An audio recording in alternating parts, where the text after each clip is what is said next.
बिस्मिल्लाहिर्रहमानिर्रहीम अल्लाहुम्मा सल्ली अला सय्यिदिना व मौलाना मुहम्मद व बारिक वसल्लम। वेलकम टू माय चैनल कस्बा किचन में मैं आपको खुश आमदीद कहती हूँ। आज मैं बना रही हूँ मटन चॉप्स, जो कि खाने में बहुत ही लजीज होती हैं और झटपट बन जाती हैं और इनका फ्लेवर बहुत ही ज़्यादा फ्लेवरफुल होता है। इसमें ना ज़्यादा मसाले डाले जाते हैं। इसके लिए मैंने सबसे पहले 2 किलो मटन चॉप्स ली हैं। मटन चॉप्स लेने के बाद उसमें मैंने 3 टेबल स्पून सफ़ेद सिरका शामिल किया है। सिरका शामिल करने के बाद इसमें मैंने जिंजर, गार्लिक और 8-10 ग्रीन चिली लेके इनको ग्राइंड कर लिया था। वो ग्राइंड करने के बाद वो पेस्ट इसमें शामिल किया है और 2 टीस्पून मैंने इसमें ब्लैक पेपर पीसी हुई शामिल की है। आप अपने टेस्ट के हिसाब से कम या ज़्यादा कर सकते हैं। और मैंने 1.5 टीस्पून इसमें सॉल्ट शामिल किया है। आप अपने टेस्ट के हिसाब से इसमें सॉल्ट शामिल कर सकते हैं। जितना आप तीखा पसंद करते हो उस हिसाब से आप इसको तीखा कर सकते हैं। अब सारे मसाले लेकर इस पर अच्छे से रब कर लें।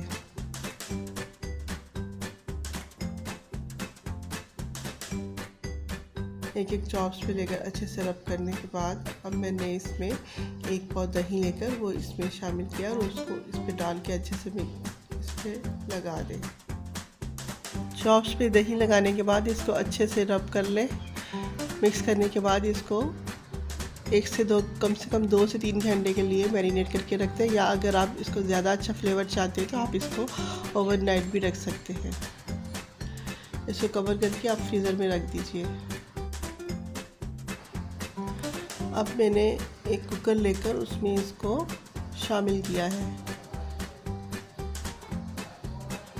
शामिल करने के बाद इसको मैंने 10 मिनट का प्रेशर दिया है। आप चाहें तो पैन में भी रख सकते हैं, लेकिन मुझे थोड़ी जल्दी थी इसलिए मैंने इसको कुकर में 10 मिनट का प्रेशर देने के बाद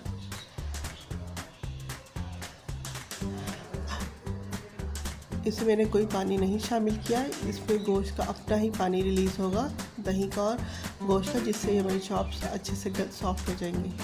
10 मिनट का प्रेशर देने के बाद अब मैंने एक फ्राई पैन में ऑयल लेकर गरम किया है। ऑयल हमने इतना लेना है जिसमें हमारी चॉप्स शैलो फ्राई हो जाए। ऑयल गरम होने के बाद अब मैंने चॉप्स जो फ्राई करके रखी हुई थी वो इसमें शामिल करनी है। इसमें चॉप्स शामिल करने के बाद इनको दोनों साइड से फ्राई कर लें, यहाँ तक कि हमारी चॉप्स दोनों साइड से गोल्डन ब्राउन कलर की हो जाए। इसका कलर बहुत प्यारा सा आया है और ये देखें इसकी खुशबू इतनी ज़्यादा अच्छी आ रही है। जब आप इसको ट्राई करेंगे तो आपको बहुत ज़्यादा मज़े की लगेंगे। बहुत सिंपल सी और सादी सी है, कोई ज़्यादा स्पाइसेस नहीं है, लेकिन इसका फ्लेवर बहुत ज़्यादा अच्छा आया है। आप इसको ज़रूर ट्राई कीजिएगा और मुझे अपने फीडबैक से ज़रूर आगाह कीजिएगा कि आपको मेरी रेसिपीज़ कैसी लग रही हैं। ये आप देख सकते हैं कि हमारी मटन चॉप्स दोनों साइड से बहुत प्यारे गोल्डन कलर की हो चुकी है। इनको आप अब ऑयल से निकालने के बाद इनको आप चिली गार्लिक सॉस या ग्रीन चटनी के साथ सर्व करें। ये खाने में बहुत ही लजीज तैयार हुई हैं। और अगर मेरी रेसिपीज़ आपको अच्छी लगे तो प्लीज़ मेरे चैनल को सब्सक्राइब कीजिएगा और ज़्यादा से ज़्यादा लाइक एंड शेयर कीजिएगा अपनी फ्रेंड्स एंड फैमिलीज़ में।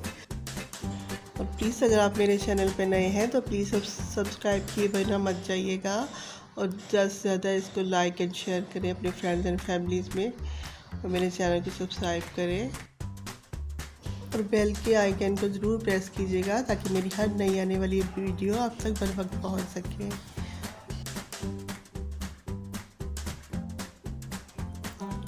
अगर आप कोई और रेसिपी देखना चाहें अपनी फरमाइश के मुताबिक तो प्लीज़ मुझे कमेंट्स में बताइएगा। और मिलते हैं किसी नई रेसिपीज़ के साथ किसी नई वीडियो में। जब तक के लिए खुदा हाफिज़। अपना और अपनी फैमिली का ख्याल रखिएगा।